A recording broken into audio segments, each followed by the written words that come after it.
యమ్మీ యమ్మీ chicken pakodi. Chicken తినడానికి ఏ season అయితే ఏంటండి, ఎంత వేడి చేసినా మజ్జిగ తాగుతా కానీ చికెన్ తినడం మాత్రం ఆపను. అసలు ఇంత టేస్టీగా కుదిరిందో తెలుసా అసలు. మీరు ఇలాగే చేసుకొని తినండి. చాలా సింపుల్గా, ఇంతకంటే టేస్టీగా బయట మీకు ఎక్కడ దొరకదు. సరే మరి రెసిపీ చూపిస్తాను చూడండి. ఫస్ట్ హాఫ్ కేజీ చికెన్ తీసుకొని స్పూన్ సాల్ట్, 2 స్పూన్స్ కారం, ధనియా జీరా పౌడర్, అల్లం వెల్లుల్లి paste and garam masala 1 spoon, ginger garlic paste వేసుకొని 1 కప్ కార్న్ ఫ్లోర్ వేసుకోవాలి.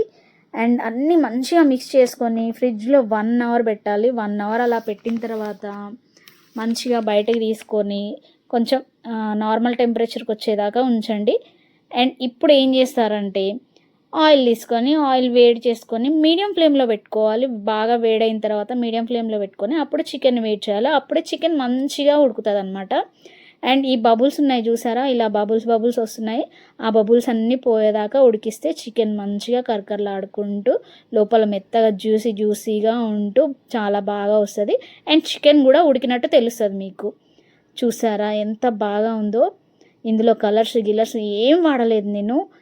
బయట చికెన్ పకోడీకి కలర్స్ అవంతా వేస్తారు, రెడ్ ఫుడ్ కలర్ వేస్తారు కాబట్టి అలా కనిపిస్తుంది. అలా వేయకుండా కూడా ఎంత బాగా వచ్చింది చూడండి. మీకు కలర్ కావాలనుకుంటే కాశ్మీరీ చిల్లీ పౌడర్ కలుపుకోండి.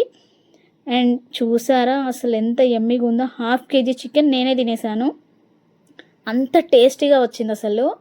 సూపర్ అంటే సూపర్ ఉంది. ఒకసారి చూడండి మీకే తెలుస్తుంది.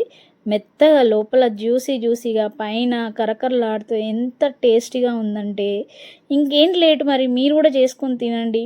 వెయిట్ చేస్తే మజ్జిగ తాగేయండి. అయితే వేడి చేస్తుందో లేదో నాకు తెలీదు, అందరూ అంటూ ఉంటారు వేడి చేస్తుంది చికెన్ తింటే, అందులో సమ్మర్లో ఇంకా వేడి చేస్తుంది అంటారు.